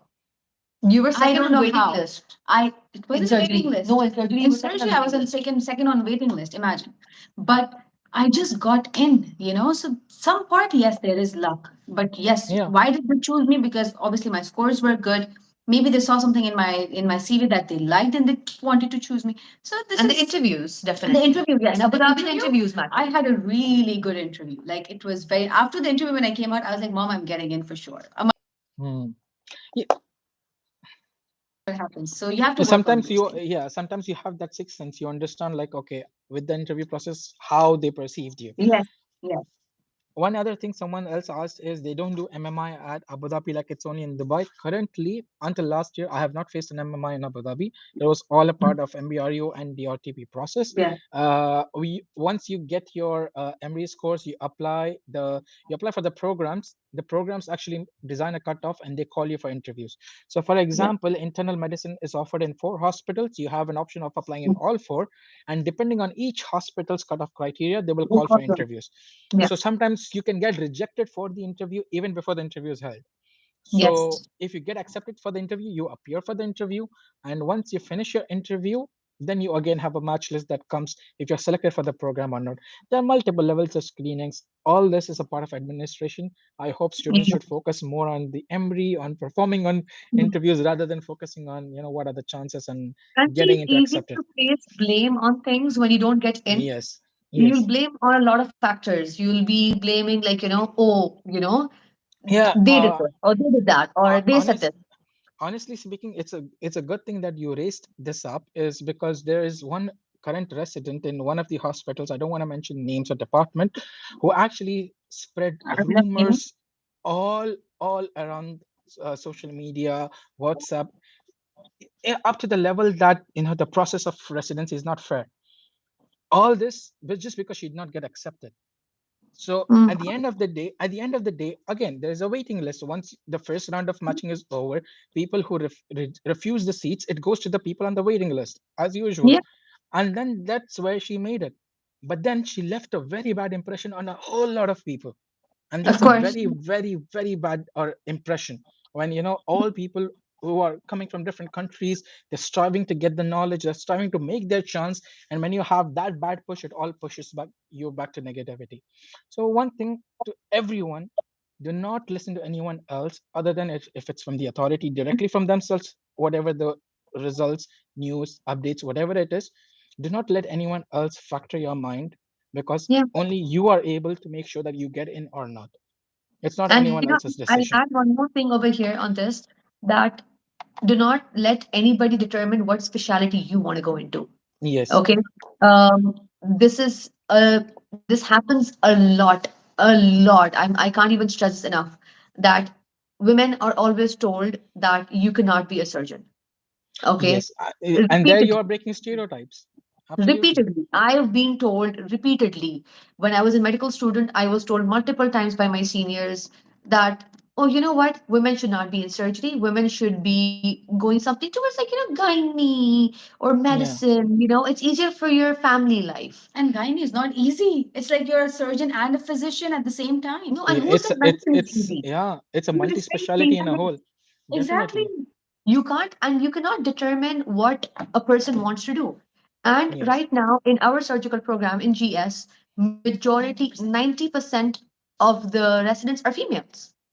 Okay. So, like, you Yes, cannot yes, say you're right that. about that. And okay, you need, this is all on you as an individual. Maintaining, like we said, a work-life balance. A surgical specialty is definitely tougher. Okay, I agree Yes, with this.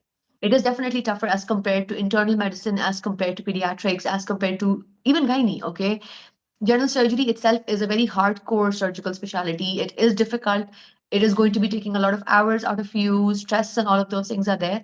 But if you love it and if you want to do it, you should go ahead with it. Do not listen definitely. to men or even women who tell you that women cannot be surgeons, and you will not be able to maintain your life once you Yeah, become a surgeon. exactly. You have to break these stereotypes. You have to break them. There are many good male obs and gynae doctors that I know of. Exactly. When I Yes. rotated in Latifa Hospital, it was wonderful to rotate with them. Yeah. So Some of you the have best to break these gynecologists are male, stereotypes. by the way. Yes, exactly. We have to break these stereotypes now. You You're have right to, about that. and you do whatever you love, even if your family tells you. I have a lot of medical students because I'm from Dubai Medical College. It's a girls' college. And a lot of my students come up to me and they're like, Doctor, our families don't agree with this. They say that, Hmm. if you go into surgery, you will not get married, or like, you'll not be able to handle this or that. I tell them that it's not true. You can do whatever you want when you put your mind to it. Okay. Absolutely. So if you can go and become a doctor, okay, that itself is not something easy that you've done in your life. So if you can become a doctor, then you can handle anything and everything, and you learn to let the people around you mold themselves for you. You should not be Definitely. completely, jumping through hoops for everybody. True. I agree to that. Someone else also asked us how many residents do get selected in each specialty. In Abu Dhabi, you have two Very, very. hospitals offering GS programs. One is Tawam Hospital in Alain and Cleveland Hospital in Abu Dhabi. And cumulatively, they offer you 11 seats. So 11 DHA, there's credible no set students. number. You don't have a set number. Yes. So DHA again right now, and I think DRTP. I mean, sorry, in MBRU, I think they release a guideline of 5 seats for general surgery, and I think DRTP would have almost a similar range for between 5 and 10. So you can expect another like 10 seats, up around 10 seats in Dubai as well. What about That hasn't MOH? confirmed yet. That's not confirmed yet. It's for MBRU it is confirmed, but No, for for DRTP not yet. DRTP. No, but DRTP is for not yet MOH also confirmed. has surgery, right? No, no, no. EHS unfortunately does not offer surgical They programs. didn't Otherwise, I would start have yet. applied They there last started? year. No, no, they Mm. didn't start yet. But yes, they are looking forward to start. Again, yeah, all these changes are going to come up soon. But if you see overall in the country, you would have around 20 to 25 seats for Yeah, residents to join in. But you should play your part in applying everywhere and apply see where everywhere. you get matched. Definitely. So, and I think there's one And more. learn a bit of Arabic. Hmm. Yeah, I think that's a criteria for the MBRU application, I guess. Which one? The that you should be speaking Arabic. No. For I'm not sure that if it's a criteria, but it's favorable to have people know Arabic terminologies when you're talking about medical Mhm. terms. But I don't think so. That's a criteria that you need to know Arabic to get matched. No, that's not a set criteria. But yeah, it's No, just preferable because Like the way to it's way better impress. that if you know the language. Because you we have to understand the fact that the people you're going to treat are mostly going to be locals. They are 100%. going Yeah. to talk the native language Arabic, so you need to know that they are going to understand you when you are going to take history from them. You just don't want to go stand in front of them and say, okay, what's wrong, Yeah. and they don't even No idea. understand you. No idea. Exactly. And this is anywhere else in the world. Yeah. If you go to France, you learn French before you go there. If you go to Germany, you Exactly. do the Exactly. language. So German. if you're coming here, you need to do the language. Definitely. One other thing, I think the last question someone asked is, I'm on my internship and 2024 and my graduation. I have to get stuck here, but can I do an internship in UAE again? No, I don't think so. No. Once you finish your mandatory internship year, you can repeat it again. Yeah. However, you can do clinical attachments that will help Mhm. you to strengthen your profile, try to get to know the department again. This is just for your convenience to get to know things around, and it's not like something that's going to help you. People who have done internships and their medical schools here also are not guaranteed anything. Yeah. So it's all just a matter of how you present yourself. There are people who are from different countries without any knowledge about UAE have matched into residency programs. Mhm. So again, it's a self way on how everyone portrays themselves. Surgery is a competitive field Yeah. when compared to other specialities. Yeah. If you compare internal medicine, they have fairly triple the number of seats than us. So, on that factor, you can say that surgery is definitely competitive, and it's not impossible, because the word impossible itself says I am possible. So, Oh, getting into surgery is so possible, cliche. but it comes with a lot of conditions, lot With of great power comes great efforts, responsibility. and honestly, I think everyone would be like delighted to see the both of you who have, despite all odds, made it. Yeah. Like, you might have not thought that you would be a specialist one day in surgery when the Oh first no, time I you didn't applied for know a that yet. residency. Of course I Exactly. did. We knew. We knew it. Please. We knew. We We were fought very for it. focused. Yeah, we Yeah, fought for it. exactly. So you made it all about it. Like, you went through the journey now. So I think everyone, if they just put into their minds that this is what I can do, I can get through it, I think it's all achievable. You just need to they say human mind is a very powerful tool. And it's like a human itself, like once you decide you want to do something, you can reach anywhere that you want, regardless Yes. of what people say, regardless of what situations are. Okay, you need to just set your mind to it, and you need to dedicate your timings and your life to that goal. One other thing is that MBRU has currently added neurosurgery as an option for Long. residency, and there is just one slot. That means the Okay. competition is one in all that are applying. So Mhm. it's going to be very competitive. If someone wants to become a competent neurosurgeon, should give it a shot. So Yeah. that's through the MBRU pathway, and they can do that. Are you gonna apply for it? Oh, me? No, I'm not going to take someone else's chance. It's okay. Funny story. Let's talk. Tell a little story. So, when Mustafa was doing his internship, it was last year. Where He dealing was secrets here. he was my intern. Oh, You were yes, my I actually intern. worked under her. Yeah, he worked under me, and then he told me I want to be a neurosurgeon, and I was like, why? Yeah, Neha was my intern. Yeah, so it's all a cheat. Someone else Yeah, will be it's mine. circle now. So Yeah. it's Good all vibes. coming. Good vibes your way. I think Mustafa, somebody, two or three people have asked about the salary as well. I think Uh, it's a HR issue. They all keep changing but we each do what year. we do get paid. Yeah, you do get paid, but again, it's a HR issue that goes through the legal processes. They change each year. They have their regulations, so it's all better when they get merged. The HR communicates with them. That's the better way Yeah, I for mean, them to know. it's not an unpaid post. That's it. It's a Yes, paid post. You get a yes. regular salary, and in DHA you get a medical insurance as well. That's the So difference these are the between things a that you have. that's a yeah, exactly, that's a difference between a GP and a resident. Like, Yeah. you get trained and you get paid, Yes. and GP Yes. is you Yes. just work with no career progression. So yeah, that's the Yes. difference between So them. there are a lot of people who, like, like during, like, when they do not get accepted. Yeah. So if you're a UAE graduate and you have, let's say you've not gotten accepted in that 1 year, okay? So like the same that happened for me. I did not get accepted in the first year. So because I was a UAE graduate, I did not need a 2 year work experience to apply for the GP post over here. So for Ah, people who do not get accepted, do not be disappointed. Apply for a GP license that you can easily get. There's an exam that you need to clear, and then that year spend doing something. You can apply yes, for jobs as a GP anywhere, but that is not what you want to do in life as a career. exactly, Okay, that is just a temporary gap that you need to fill, and then you need to go back to your residency, because at definitely, the end of like 5 7 years you will be a specialist, and if you continue doing a GP post, you will continue as a general physician for life. So if you want that, then definitely, why not? But if you're somebody who wants to be a specialist in a particular specialty, I know the money is much better than what residents get paid. At when it For me, it was three times the salary that a GP was getting paid as compared to a resident. So I was in a dilemma. I was like, and I got accepted in Aster as a GP, and I got my GS acceptance on the same day. oh, The money was three times better as a GP. But I was like, I'm sorry, that's not what I'm going to do. I want to be a surgeon, and this is what I don't care about the money. So you need to understand that there are so many decisions that you will take in life. At that yes, point, you will be scared, you'll be worried. There are other factors that come into play. But what matters the most is your dream. definitely. Nothing else can beat that. I And some think that persons was. asking about psychiatry, answer them. I I know have we no have a idea. different session on psychiatry. This is surgery focused. See, Okay, this because is the person this is asked one of the twice. ways we Tell know them. that a person is not applying for surgery. So you're gonna ignore. Like, I mean, he's ignoring them. The person has asked twice.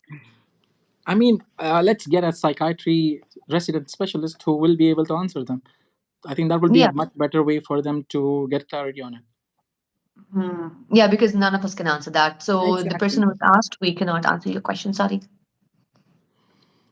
All right. I think it was a wonderful session. Uh, Yes. we um, we all made it despite all of us fasting. I think I don't need water, but still, we just have a couple of more hours to survive. How many more hours? 1 hour left. It's 5. So we Yeah, have 1.5 one and a hours. half hour and Okay. 3 minutes. Okay, Okay. And three. so so I think, Everything is important. oh yeah, it is very important. And we're sitting in front of a box of dates, like right in front of a And box. chocolate. And a chocolate. I'm glad it's across the camera, so it's okay. I mean, like, we're like the entire time is just there. Perfect. All right, so we will end it here. I think everyone enjoyed the session. It was informative.